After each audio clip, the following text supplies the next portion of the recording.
Successful women are outside building their connections. They are building their high quality network by being out and about. And I don't care whether you are trying to build a business and raise capital, or grow and develop in your career, or meet like-minded creators and artists, or just build a network of very high value people in terms of their intellect, right? Or their network. It's happening outside. I know this because I have been outside quite a bit over these last few months. I flew to Houston for Afrotech to be around other like-minded, ambitious techies. I was at a venture capital last week so I could be around founders and investors, people who have both ideas but also have the money to invest in people's ideas and their businesses.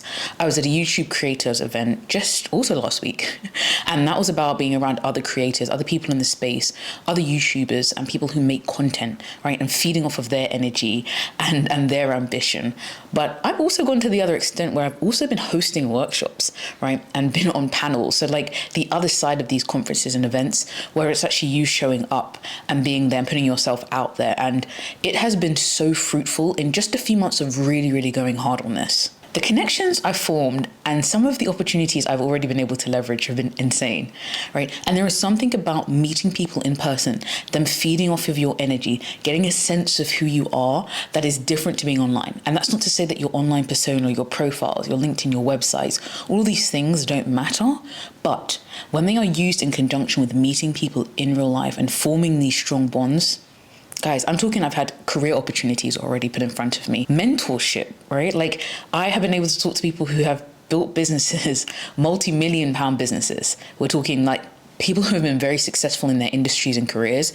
And I've been able to get access to them and their knowledge and their experience and their mentorship by being outside. So let's get into it though, because I know networking isn't easy. And trust me, I am an introvert. Sometimes I think it may come across that I'm not, or maybe you guys are like, no, it's obvious you're an introvert. But it's not always easy to know what to do or how to navigate certain spaces, which is why I wanted to break this down in this video, what I've learned, but also what I've learned by being around other people and observing how they network, and people that I know are very successful at it, who've been doing it in this space for many, many years beyond me. So let's just get into it. The first thing that's probably going to be on your mind is, where do you find events, right? Like getting started with events and going outside. Now, I would say start with your industry, right? If you are in the tech space like me, I'm an engineer, the first few events that I went to were typically related to that, right? Like it was easier to find those sorts of events through my network on things like LinkedIn and just Eventbrite. You know what to search for a little bit more because you have context. And something interesting can happen when you start with places that you're more comfortable with. You can build your confidence, right? You're not going to this really random event, for example, where you don't know anyone. You're not quite sure about the topic as well, if there's something, something about people speaking and so forth.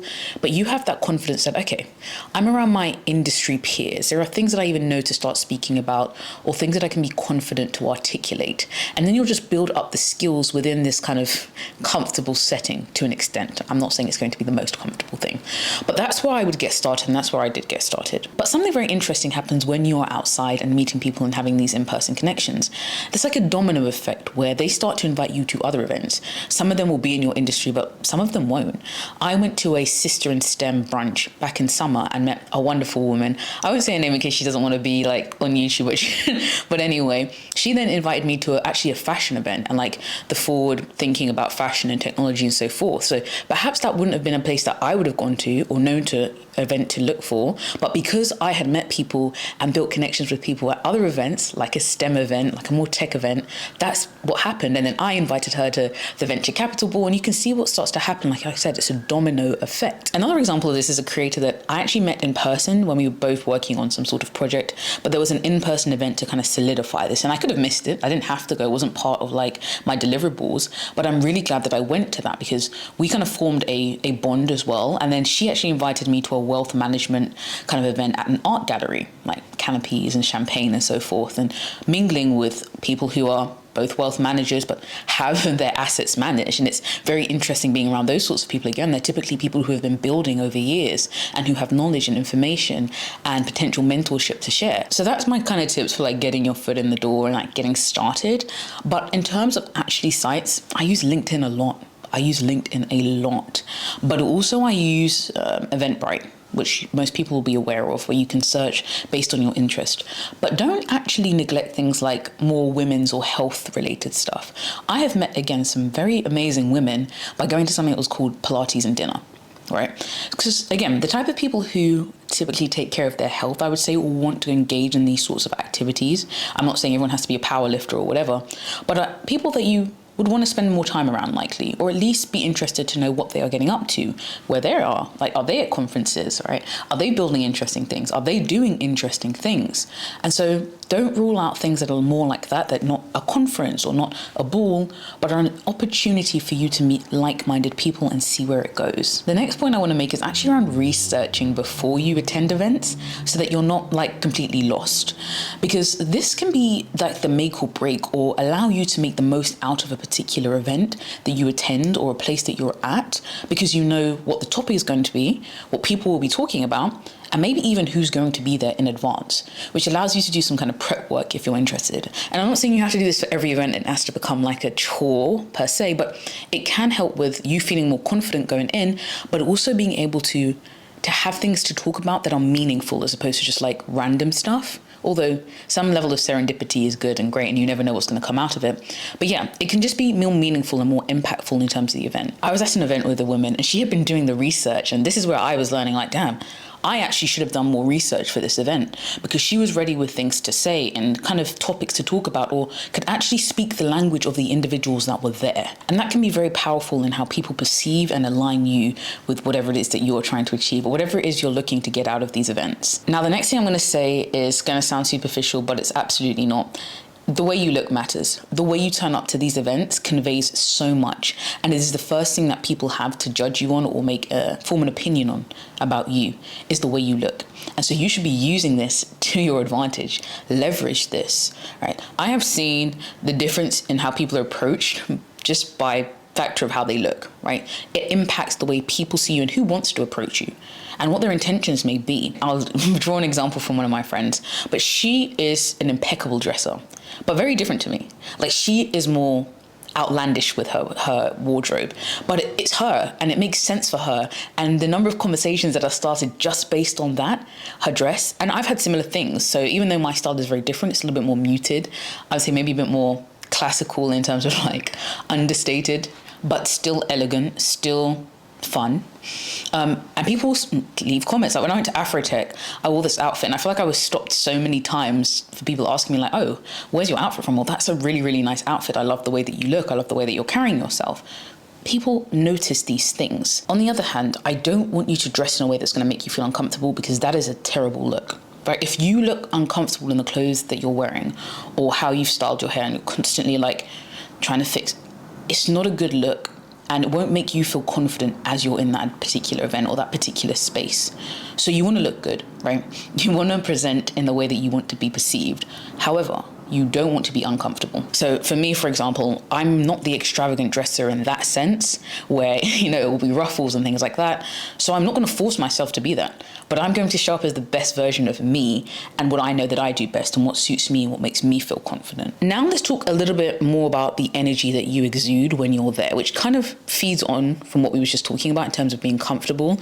But these are kind of things that you probably know, but you're not always conscious of. Things like relaxing your face when you're in a space, and even smiling can do wonders.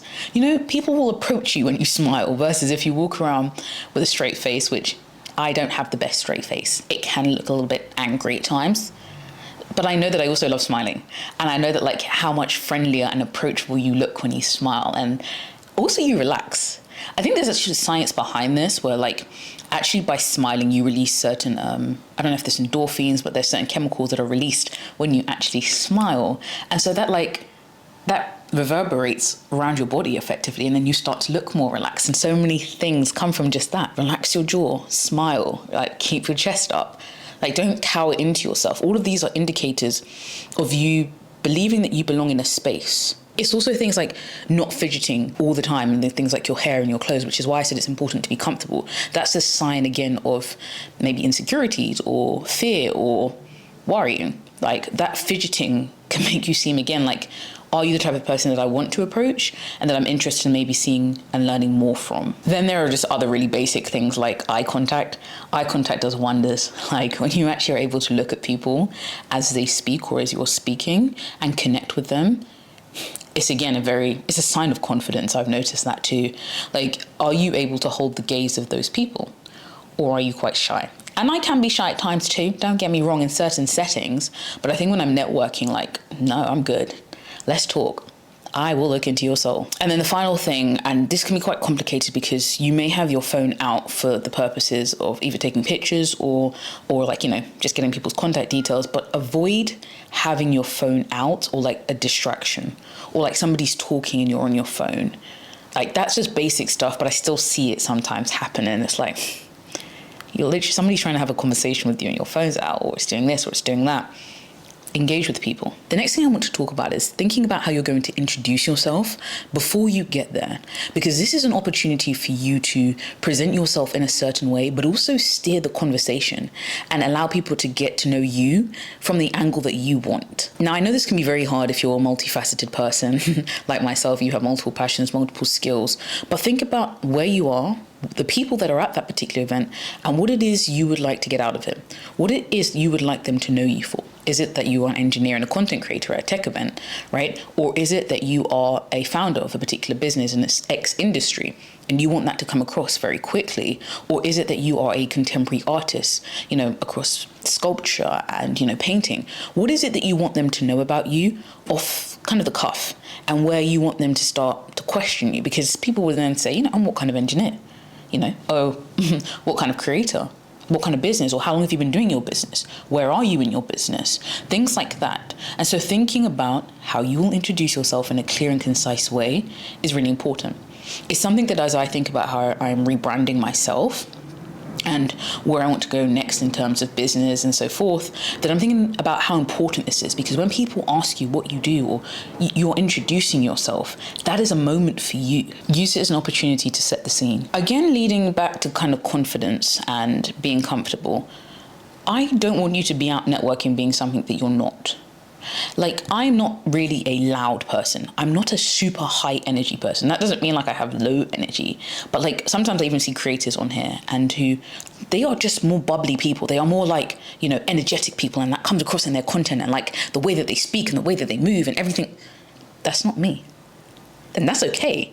And I realize that people are actually attracted to me in terms of how I am and my energy levels and how I come across.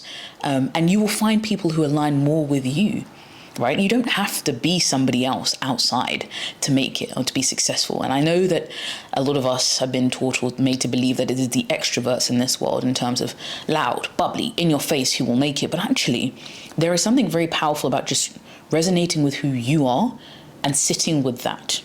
Like, I'm very happy now. I'm very confident in the type of individual I am and knowing that I can occupy spaces without being loud. I don't need to be that. And people will gravitate towards you just by virtue of you being you.